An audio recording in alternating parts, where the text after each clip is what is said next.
Hello hello hello hello hello champions. तो बेटा आज हम क्लास 10th बेसिक मैथमेटिक्स का इडियो कार्ड का सैंपल पेपर 5 जिसका आज हम सेक्शन ए सॉल्व करने वाले हैं। देखो ये पेपर वाली जर्नी बड़ी मस्त चल रही है। हमने इडियो कार्ड के पेपर सॉल्व कर रहे हैं, ओसवाल के पेपर सॉल्व कर रहे हैं, एक्स्ट्रा में गाला लिबर्टी और मार्कवेल के पेपर भी सॉल्व कर रहे हैं बेटा। बेसिक के पेपर सॉल्व हो रहे, स्टैंडर्ड के पेपर सॉल्व हो रहे। फिलहाल ये वाला पेपर लेक्चर तो बेसिक का है, बट बेटा ध्यान से सुनना सेक्शन ए के बारे में। अगर यहाँ से कुछ बच्चे जो पेपर सॉल्व कर डेफिनेटली उन्होंने टारगेट लिया होगा कि मुझे 80 में से 80 लाना है, या कुछ बच्चों का टारगेट होना पास होना है। तो जिन भी बच्चों का पास होना है या जिन भी बच्चों को 80 आउट ऑफ 80 लाना है, तो उनकी सेक्शन ए में मार्क्स नहीं कटने चाहिए। सेक्शन ए में मार्क्स ना कटे इसके लिए आपको क्या करना है, चाहे बेसिक का पेपर हो, चाहे स्टैंडर्ड का पेपर हो, चाहे ओसवाल, लिबर्टी, इडियो कार्ड, गाला, किसी का भी पेपर हो, जिसके भी पेपर आपको मेरे चैनल पे दिख रहे, मेरे डिस्क्रिप्शन में दिख रहे, सारी प्लेलिस्ट पड़ी हुई है, उठाइए और जितने पेपर सेक्शन ए वाले, एमसीक्यू वाले है ना, और 1 मार्क्स वाले जितने भी क्वेश्चन आप लगा सकते हो लगा लीजिए। जितने ज्यादा क्वेश्चंस लगेंगे उतने रॉन्ग होने की प्रोबेबिलिटी कम होती चली जाएगी। ठीक है, चलो आइए आज का जो पिटारा है, आज का जो हमारा सेशन है, इसमें हम ये वाला पेपर भी खत्म कर देते हैं, सैंपल पेपर 5। और मेरी आप सब बच्चों से रिक्वेस्ट रहेगी कि जैसे ये सारे पेपर्स चल रहे हैं और आप लोग शेयर कर रहे हो, नए नए बच्चे जुड़ रहे हैं, उसी तरीके से आप अपने क्लास में जो भी ग्रुप वगैरह हो, जो भी हो, आप अपने फ्रेंड सर्कल में ये वीडियो लेक्चर उसमें शेयर करिए ताकि ये वैल्यूएबल चीज उन तक भी पहुंच सके और वो बच्चे भी इस चीजों का फायदा उठा सके। चलिए ठीक है, आगे बढ़ते हैं। आज का हमारा पिटारा, चलो क्या दिया हुआ क्वेश्चन में। पहला क्वेश्चन है, Priyanshu has the motorcycle with the wheels of diameter 91 centimetre. जो व्हील है उसका डायमीटर जो दे रखा है वो 91 सेंटीमीटर का है। There are 22 spokes. स्पोक्स मतलब ऐसे जो लगे होते हैं, तीलिया, शुद्ध हिंदी में कहे तो तीलिया, और स्पोक्स लगे हुए हैं, ऐसे 22 स्पोक लगे हुए हैं the wheels. The length of arc between two adjoining spokes, मतलब पास पास वाली, मतलब ये दो पास पास वाली जो भी स्पोक होंगी इनके बीच का जो आर्क लेंथ मुझे निकालनी है। एक काम करता हूं, मैं पूरी आर्क लेंथ निकाल लेता हूं। पूरा पूरा कितना होता है 2 पाई आर। देन उसमें कितने, एक टुकड़ा, 2 टुकड़े, 3 टुकड़े, 4 टुकड़े, ऐसे कितने टुकड़े हुए हैं 22 टुकड़े। डिवाइड बाय 22, सीधा आंसर आ जाएगा, मतलब 2। ये पाई की वैल्यू होगी 22/7, ये 22 एज इट इज। आर की वैल्यू कितनी दे रखी है 91, कितनी दे रखी है 91। ये ऐसे कट जाएगा, 20 से 20 कट जाएगा, ये इसको कितना कट जाएगा 91 है ना, 91 और 7 और ये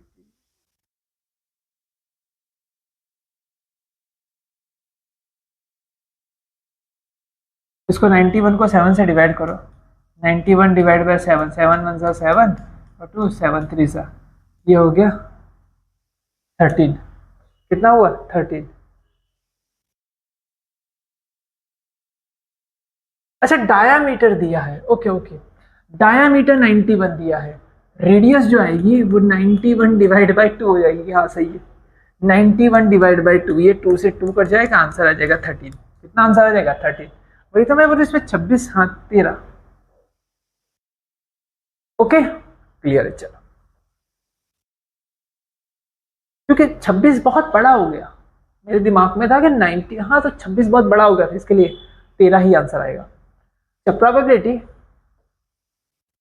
probability expressed as the percentage of a particular occurrence can never be, है ना। देखो, the probability expressed as the percentage of particular occurrence can never be greater than 1, greater than 1।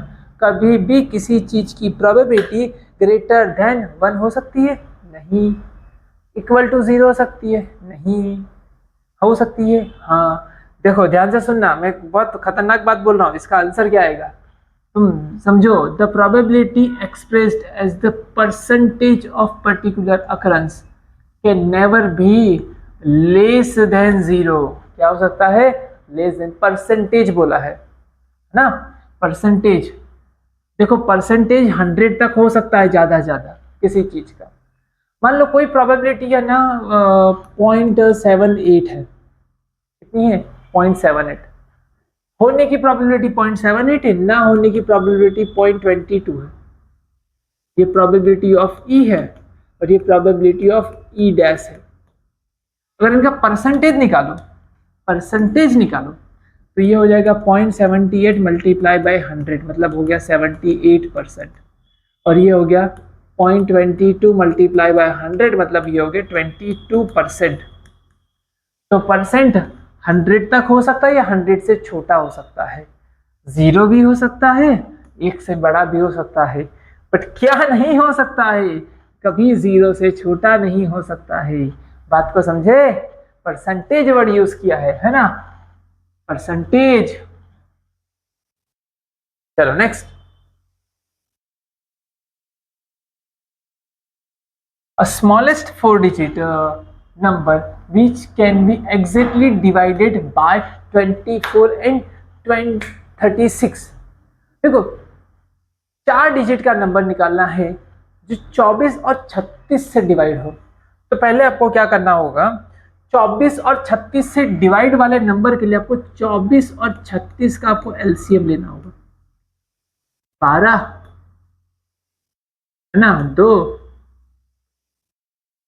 3 1 1, ये होगा। तो 12 इंटू 3 इंटू 2 ये तुम्हारा एलसीएम हो जाएगा, ये हो गया 36 और 36 2 72, 72 तुम्हारा एलसीएम आएगा। तुम्हारा एलसीएम कितना आएगा 72 से, मतलब 4 डिजिट का नंबर मुझे लेना है जो 72 से डिवाइड हो सके। किससे डिवाइड हो सके, 72 से डिवाइड हो सके। अच्छा 4 डिजिट का सबसे पहला नंबर कौन सा होता है, 1000। ध्यान से समझना, 1000 को मैं 72 से डिवाइड करने जा रहा हूं। आइए 1000 को अगर मैं 72 से मैं डिवाइड करूं, 1000 को अगर मैं 72 से डिवाइड करूं, लो यार 72, तो कितना आएगा 172। कितना जाएगा, कटेगा, जल्दी बताओ कितना कटेगा, बचेगा 28। एक यहाँ पे आया, 72 का कितना से मल्टीप्लाई करोगे तो 280 आएगा, 3 से। देखो हो जाएगा 3 2 जा 6, 7 3 जा 21, 16, कितना बचेगा 4 और 7 में से गया 6, 64 बच रहा है। अब देखो, अगर देखना इधर, अगर मैं इसमें कुछ जुगाड़ करके इसको 72 तक पहुंचा दूं, 72 तक पहुंचा दूं, इसको 72 तक पहुंचाने के लिए मुझे कितना नंबर चाहिए, मुझे बताओ कितने नंबर बढ़ाना पड़ेगा इसमें 8 नंबर बढ़ाना पड़ेगा। 8 के 6, एक सेकंड, 6 ने 2 8 नंबर मुझे इसमें बढ़ाना पड़ेगा। अगर इसमें 8 नंबर में बढ़ा दूं तो ये कितना हो जाएगा 72 हो जाएगा। मतलब 1000 के अंदर आप 8 ऐड कर लो, 1008 कर लो, क्या कर लो 1008। ये 1008 को 72 से डिवाइड करके देखो, डिवाइड हो जाएगा। देखो 1 से कितना आया 28 और ये 8, 70 और यहाँ पे 4, 288 होगा। देखना 4 2 जा 8, 7 4 जा 28, 0 0 एग्जैक्टली डिवाइड हो गया। बात समझ में आई? तो अगर आपने डिवीजन अच्छे से समझा होगा तो आपको डेफिनेटली समझ में आ गया होगा कि मुझे चार डिजिट का नंबर जब डिवाइड करने का है ना, तो 108 को अगर मैंने 72 से डिवाइड किया तो डिवाइड तो हो गया, लेकिन 64 बचा। कितना बचा 13 प्लस 64 है ना, 13 प्लस 64। इस 64 में मैंने 8 ऐड कर दूंगा ना, 72 डिवाइड बाई 72 हो जाएगा, मतलब 14 हो जाएगा। मतलब तुम्हारा आंसर आ जाएगा 108। कितना चाहिए था ऊपर का 8 चाहिए था, तो 1008 जो है वो तुम्हारा 72 से डिविजिबल है। 72 से डिविजिबल मतलब इन दोनों से भी डिविजिबल होगा। बोलो क्लियर है? चलो, है ना बहुकाली क्वेश्चन? ये वाले क्वेश्चन पे आते हैं। ये बड़ा इजी क्वेश्चन है, आंसर 1 आएगा, देखना कैसे। पी की वैल्यू दे रखी है, ओरिजिन से डिस्टेंस निकालना है। ओरिजिन मतलब क्या, 0,0 से डिस्टेंस निकालना है। A OP square is equal to 0 minus minus cos theta, 0 minus sine theta, ये हो गया कॉस स्क्वायर थीटा, ये हो गया sine square theta, which is equal to 1। तो OP इज इक्वल टू 1, कितना आएगा, 1 आएगा। चलो next.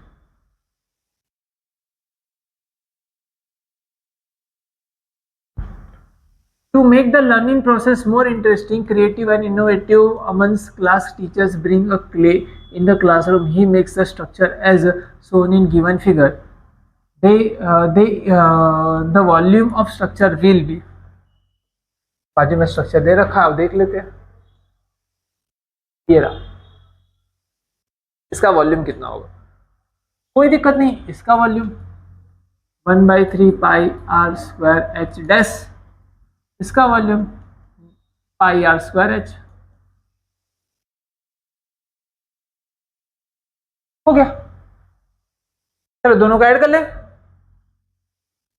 Pi r square h plus 1/3 pi r square h dash, pi pi common, r square common, h plus h dash by 3, pi की value 22/7। Radius कितनी दे रखी है, ये पूरा 4 है, तो रेडियस हो जाएगी 2, कितनी हो जाएगी 2, 2 का स्क्वायर 4। हाइट कितनी दे रखी, इसकी हाइट 15 है, तो एच डैश की हाइट कितनी हो जाएगी, ये 15 है, तो 21 में से 15 चला गया, कितना बचा 6, हो जाएगा 6। चलो 22 7 4, और ये कितना हो गया, इसने 2 से काट दिया 17, काट पीट करके। जो पाई की वैल्यू इन्होंने पाई रहने दी, तो पाई रहने दो।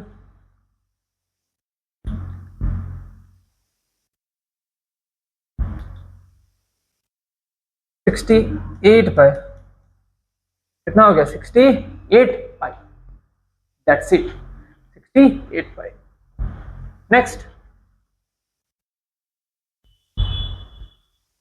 consider the following frequency distributions, upper limit of median class, median मतलब बीच का क्लास, CF निकालो।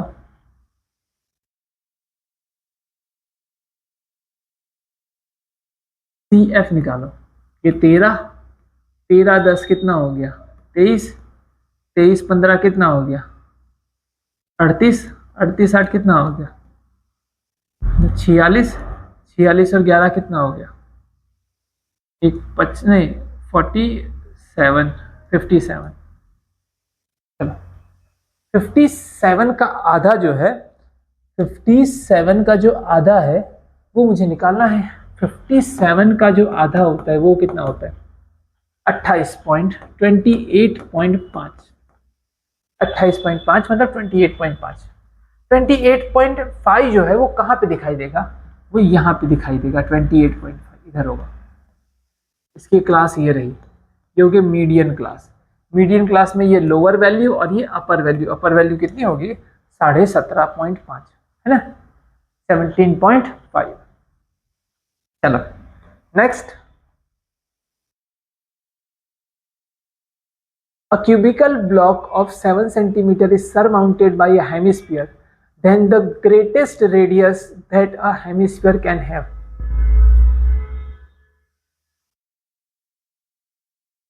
देखो इसकी जो क्यूब था, क्यूब का ये साइड लेंथ 7 था, ये भी है 7 और हाइट भी है 7। इसके ऊपर अगर मैं किसी स्पीयर को रखूंगा, हेमिस्फीयर को, ये रहा हेमिस्फीयर, ये रहा हेमिस्फीयर, ये जो हेमिस्फीयर है ना, इसका डायामीटर मैक्स टू मैक्स 7 हो सकता है। डायामीटर कैन बी 7, तो रेडियस है ना 2r इज इक्वल टू 7, तो r is equal to diameter का आधा 3.5, रेडियस मैक्स टू मैक्स कितनी हो सकती है? 3.5 हो सकती है। चलो नेक्स्ट 8। हाँ, ये भी बड़ा मजेदार क्वेश्चन है, ये भी ओसवाल में था, बड़ा मजेदार क्वेश्चन। हॉट लगा लो, हॉट क्वेश्चन। देखना, sec theta minus tan theta is equal to 1 दे रखा है। मुझे पता है sec square theta minus tan square theta is equal to 1 स्वाहा। इसको मैं स्प्लिट कर सकता हूँ, एक बार माइनस, एक बार प्लस, एक बार माइनस, एक बार प्लस। मुझे इसकी वैल्यू दे रखी है, इसकी वैल्यू है 1/m। sec theta plus tan theta, इसकी वैल्यू है 1/m is equal to 1। m वहाँ चला जाएगा, मतलब sec theta plus tan theta is equal to m हो जाएगा। ये हो गया इक्वेशन 1। मेरे पास इक्वेशन 2 भी है, ये रही sec theta minus tan theta is equal to 1/m। Equation है 2। अगर दोनों इक्वेशन का मैं क्या कर दूंगा, प्लस, तो मुझे नीचे मिलेगा आंसर। आंसर क्या मिलेगा? टेन थीटा कला घट जाएगा, 2 sec थीटा हो जाएगा, और यहाँ पे हो जाएगा m प्लस 1/m। डन। चलो m यहाँ पे चला जाएगा, मतलब हो जाएगा m square plus 1 divide by m। यहाँ पे हो जाएगा sec थीटा और 2, ये 2 नीचे भेज दो तो मैं sec थीटा की वैल्यू मिल गई m square plus 1 divide by 2m, m square plus 1 divide by 2m। Low clear है? बहुत ही आसान था। क्या था? बहुत ही आसान था। अब नेक्स्ट क्वेश्चन की ओर बढ़ते हैं। ये रहा क्वेश्चन, क्या बोल रखा है? If the triangle ABC and DFB is equal to D, B जो है वो D के बराबर है, तो मैं दो ट्राइंगल बना देगा, ABC।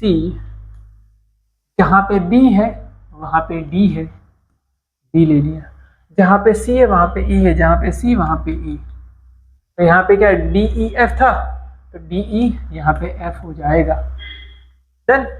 चलो अब क्या होगा, दिस अपॉन दिस होगा, AB अपॉन FD होगा, BC अपॉन DE होगा, BC अपॉन DE होगा, और AC अपॉन EF होगा, AC अपॉन EF होगा।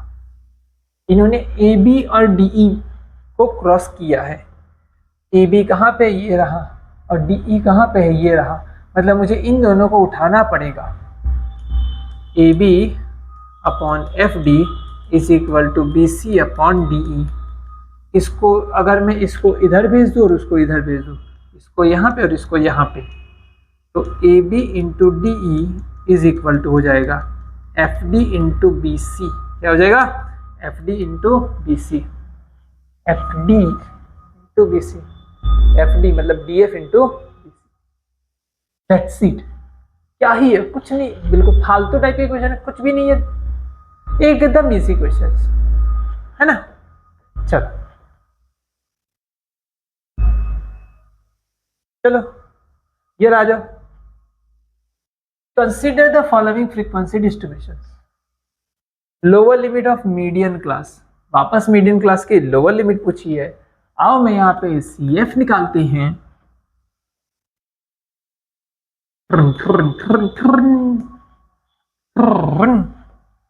चलो देखना, पहला नंबर आएगा 26, 26 में 5 ऐड करोगे तो हो जाएगा 31, 31 में 12 ऐड करोगे तो हो जाएगा 43, 43 में 10 ऐड करोगे तो हो जाएगा 53, 53 में ऐड करोगे तो हो जाएगा 73।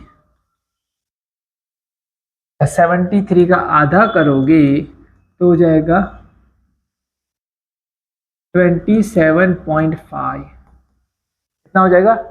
73 ना, 70, 26.5 होगा, 26.5। तो 26.5 आया। 26.5 कहाँ पे आएगा, 26 यहाँ पे नहीं आएगा, यहाँ पे आएगा, ये वाला हो जाएगा। तो ये हो जाएगी तुम्हारी मीडियन क्लास। मीडियन क्लास की कौन सी वैल्यू चाहिए, लोअर, लोअर वैल्यू होगी, एक सेकेंड, 36.5 आएगा, गलत बात, 36.5 आएगा। तो 36.5 यहाँ पे आएगा, गलती मेरी है बेटा, सॉरी, डिवाइड करने में जल्दबाजी की। चलो यहाँ पे आएगा, इसके सामने वाली क्लास है ये, तो इसमें क्या हो जाएगा, ये जो होगा lower limit and upper limit, lower limit पूछा है, लोअर लिमिट हो जाएगी 20, कितनी हो जाएगी 20। चलो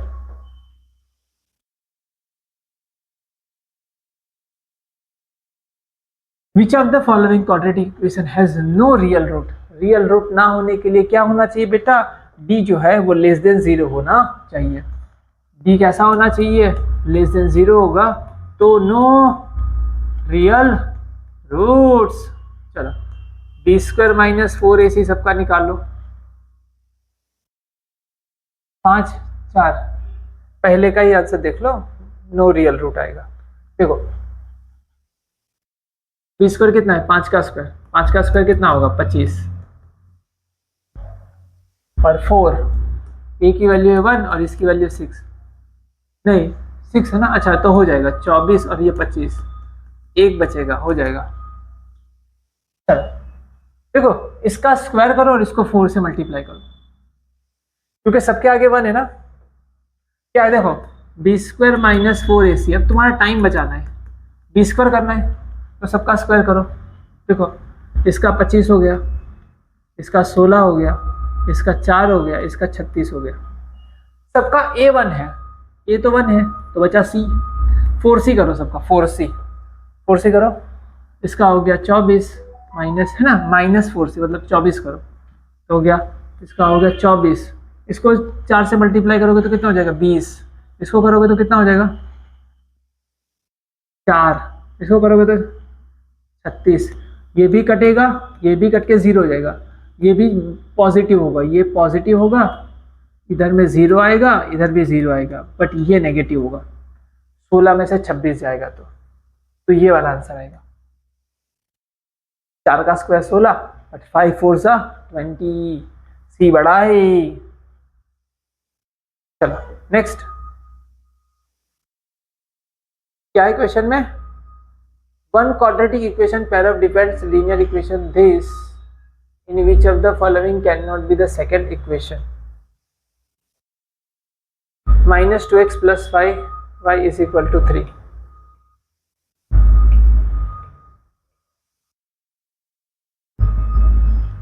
चलो इक्वेशन क्या थी, -2x + 5y = 3, ये था। 3 को यहाँ पे ले लूंगा तो कितना हो जाएगा -3। चलो देखो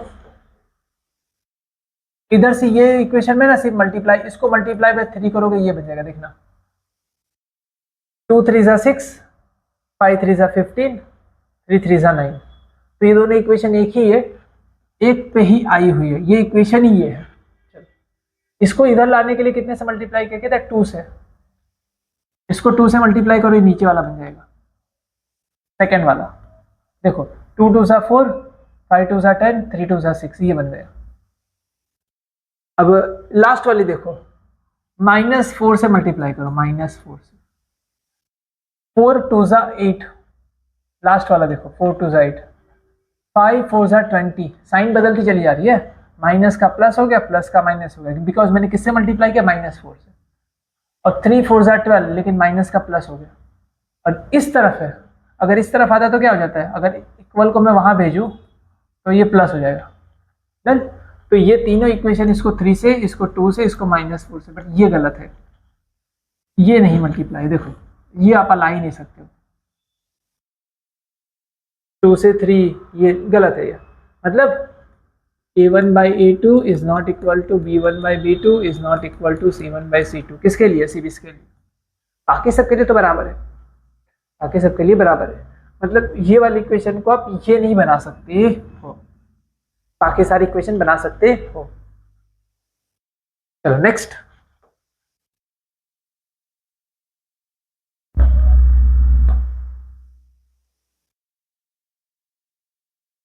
The condition to be not satisfied by the coefficient of for which the following pair of linear equation ax plus by plus c is equal to 0, dx plus ey is equal to 0 represent the coincident line। Coincident line के लिए आपको क्या करना होगा, ध्यान से सुनना।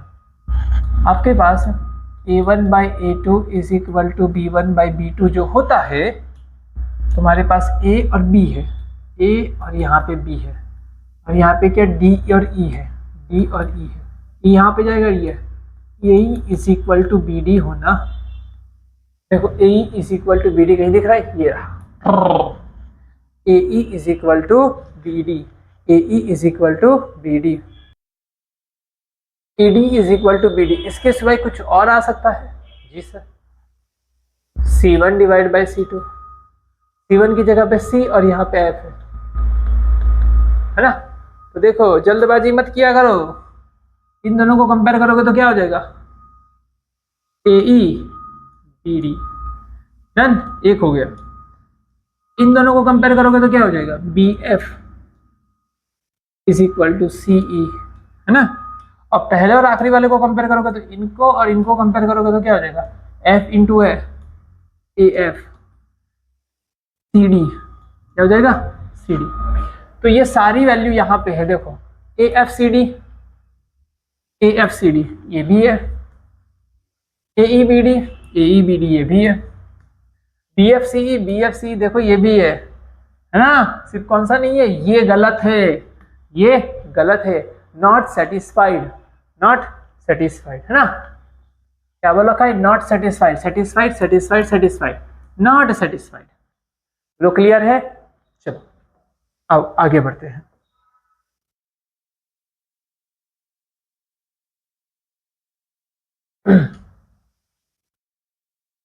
The coordinate of point A when AB is the diameter of circle, AB क्या है, diameter of circle, whose center is this, whose center is this। ध्यान से देखना, the coordinate of point A where AB is the diameter of the circle whose center is this and B is point this। Meaning क्या समझ में आ रहा है, मुझे ए के पॉइंट निकालना है, ए का पॉइंट निकालना है। देखो ऐसा है कुछ, point A where A B is diameter है, मेरा ए बी, जिसका सेंटर का कोऑर्डिनेट दे रखा है वो सेंटर इज ओ, ओ का कोऑर्डिनेट दे रखा है 2,-3, बी का पॉइंट दे रखा है 1,4। ये निकालना है, बड़ा आसान है, इसको x, y ले लो। अब देखना, पहले तो मेथड से सॉल्व करूंगा, फिर ऐसे लॉजिकली सॉल्व करूंगा।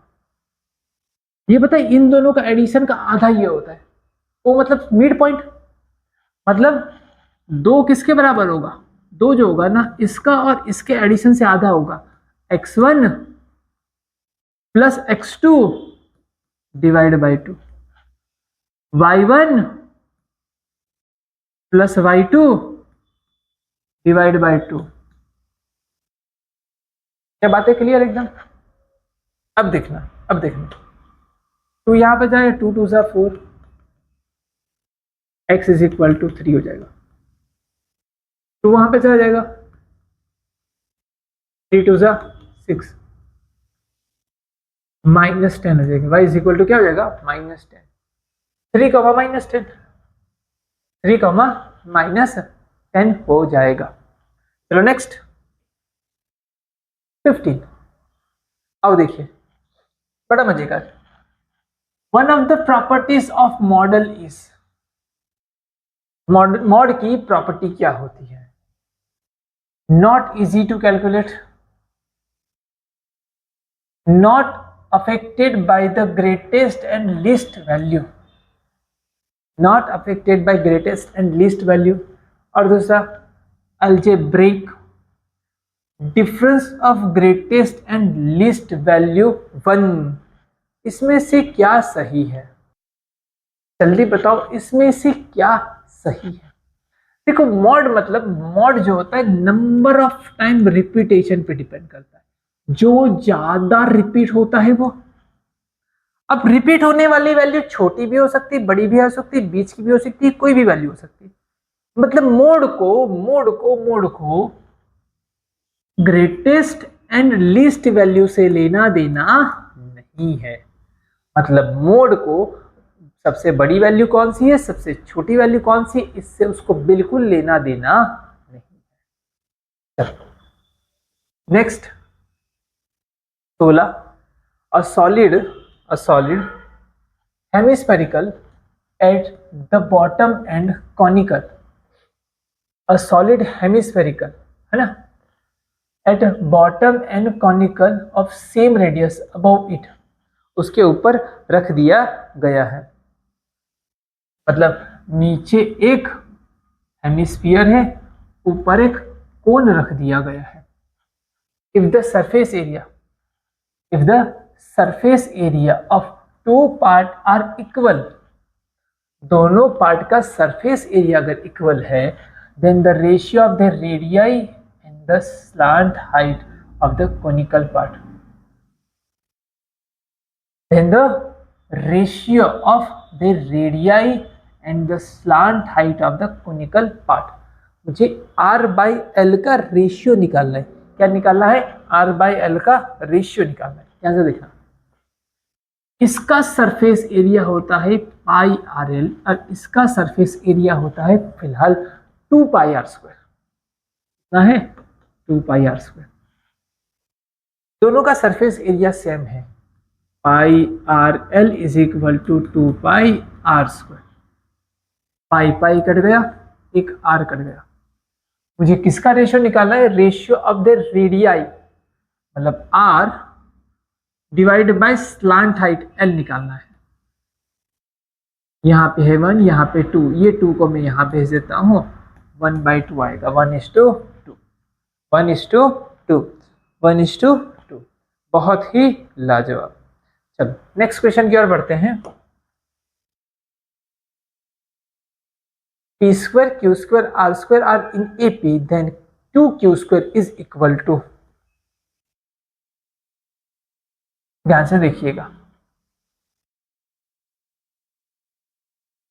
p square q square r square in AP है, तो p स्क्वायर को मैं पहली टर्म बोल देता हूँ, q स्क्वायर को मैं a प्लस d बोल देता हूँ, और r स्क्वायर को मैं क्या कह देता हूँ?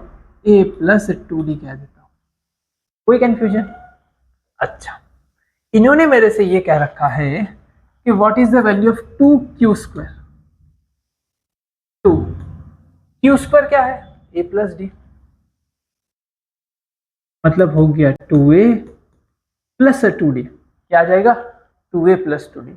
तो ये कहीं से आ सकता है क्या कि एडिशन करके सब्ट्रैक्शन करके कुछ करके आ जाए? तो देखो ये, और अगर मैं ये ऐड करूं, इस पहली वाली टर्म, दूसरी वाली टर्म और तीसरी वाली टर्म, मैं अगर पहली वाली टर्म और तीसरी वाली टर्म को ऐड करूं, a प्लस ये कितना है? a प्लस 2d, कितना हो गया? 2a प्लस 2d, मतलब ये इसके बराबर हो सकता है। डन? अच्छा, तो ध्यान से सुनिएगा, ये जो है वो पहली वाली टर्म कितनी थी? p स्क्वायर, और तीसरी वाली टर्म थी r स्क्वायर, मतलब p square plus r square के बराबर होगा। और ध्यान से सुनिएगा, ये तो आंसर तो हमारा आ गया, p square plus r square, p square plus r square. हाँ, अब इन्हें p square plus r square को घुमा के दिखाया। देखो p square plus r square को घुमा के लिखा है, p square plus r square की वैल्यू कैसे मिलती है? कैसे निकाला पता है? p plus r whole square क्या होता है? p square plus r square plus 2pr, 2pr को यहां भेज दो, p plus r whole square minus 2pr is equal to p square plus r square. देखो दिखा, ये रहा। कितना आंसर आएगा? बी। क्या आंसर आएगा? B, p square plus r square minus 2pr। अब मीनिंग समझना, ये तो समझ गए होगे, ये तुम्हारा आंसर आ रहा था लेकिन थोड़ा घुमा के लिखा, ये तो तुम समझ गए होगे, लेकिन इसको याद क्या रखना था, ध्यान से सुनना। कभी भी एपी में अगर 3 टर्म है, एपी में अगर 3 टर्म है, जैसे इन्होंने बोला ना ये तीनों टर्म एपी की है ना, तो पहली टर्म दूसरी टर्म को छोड़ के तीसरी टर्म, पहली टर्म तीसरी टर्म को अगर ऐड करोगे तो वो बीच वाली से डबल आएगी,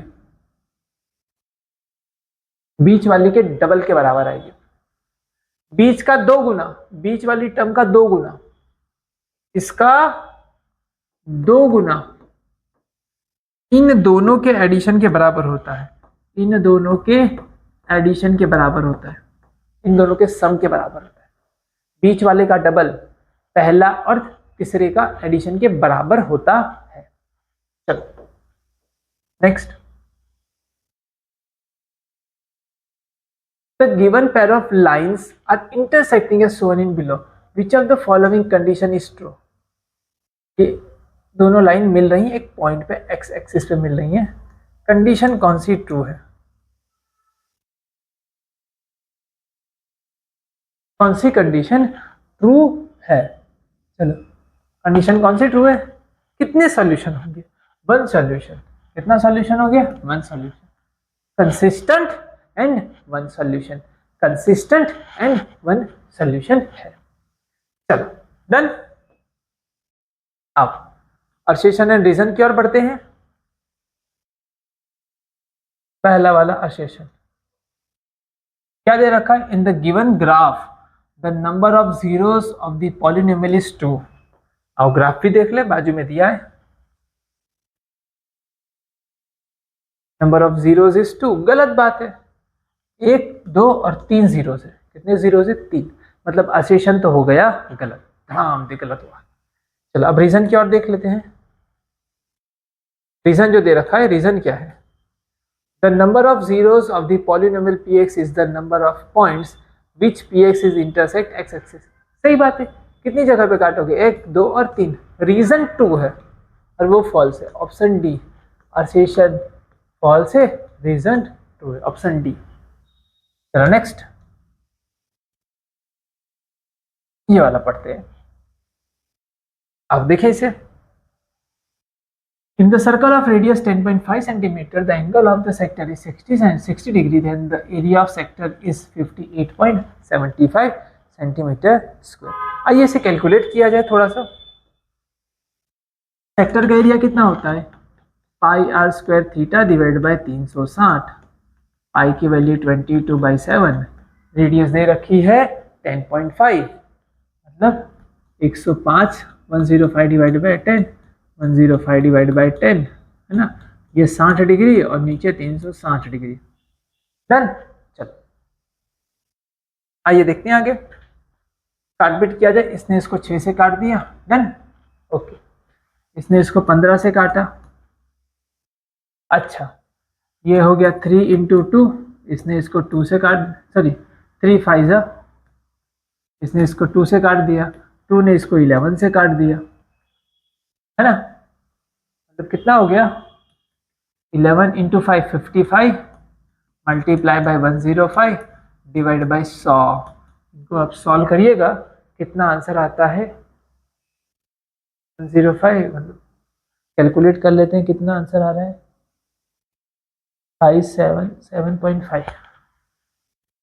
5775 डिवाइड बाय 100, मतलब ये हो रहा है 5775, ये आंसर आ रहा है। ये बोल रहे हैं 58.75, भाई तू गलत है, तू गलत है। चलो, the area of sector of circle is equal to, formula तो सही है, वह theta is the sector angle by subtended by the arc angle, सही, पूरा सही दे रखा है, तो मतलब असर्शन फॉल्स है, रीजन ट्रू है, असर्शन फॉल्स है, रीजन ट्रू है। चलो ऑप्शन वापस इसमें भी आएगा डी। इसी के साथ ये पेपर भी होता है तुम्हारा खत्म।